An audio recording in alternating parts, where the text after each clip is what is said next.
Okay, today we'll be talking on Friday. We'll be talking on Friday because we're on the part 5 of the day series. So we'll be talking on Friday. So we're talking on who is the goddess or who is the god of Friday. And as we all know, we discussed about other goddess and other gods and how and why and their day, although we didn't talk on how they influence the days, but that will be next time.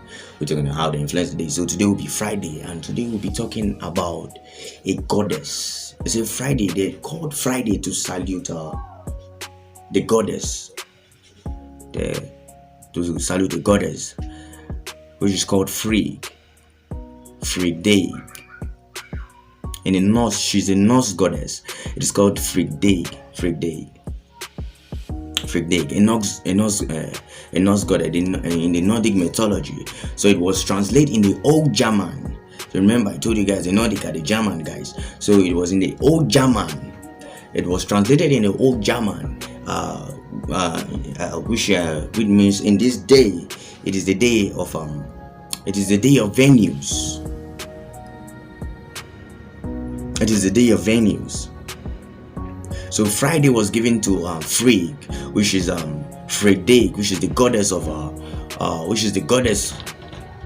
Friday, the goddess of Venus. So she stays in Venus. So what does this goddess do, or what was her function? So in the Romans, it is called Dies Veneris. The Romans call her Dies Veneris, which means she had a play in the Romans. This was the goddess of, I think, that give for birth or something. I think so. She was for birth or something. But the Nordic guys, they called it Frigg. That's Frigg. So it was called Frigg back then. But as time goes on, they started calling it Friday. Imagine a day meant to salute a goddess that is not real. I don't want to go into more details as a result of talking more on this mythology, because I see them to be fake. Even if these guys were real, what would have been the purpose of why God created them? Why would they be created? Because if we look well, we'll be tracing them back to the creation, and in the Bible it was like angels, the fallen angels that came down. Angels came down and met with the people on earth, the women on earth, and they produced giants, the Nephilims. So that we know thereby that these guys should be among them. So they give themselves new names as a result of Zeus and the other guys, and they say Zeus is the high guy, but he's not.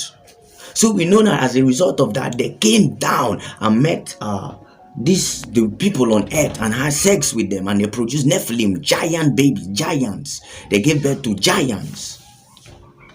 So these guys were among them. But these goddesses are now named after days and called Venus, this one. But how? There are deep things to this. How did they even call it Venus? How did they know there was a planet called Venus? It begins to mess with your head. So as time goes on, I will still explain how they knew how to call it, how they knew Venus and how they could call it Venus, or who named the planets. Who named the planets? Who called it Venus? Who told you could call one Pluto and call the rest Mercury and the rest? And you remember the Romans guys, they called this Venus. They called her Frigg. They call her Venus, goddess. She's a goddess, so she stays in Venus. She's Venus. So why did the Romans decide to give names to the days of the week? Why did they do it? Just to salutate their gods and pray to them, just so that their gods guide them. So as a Christian, please pray to your own God. The God we know, the God that is not created, the uncreated creator. Please, as a Christian.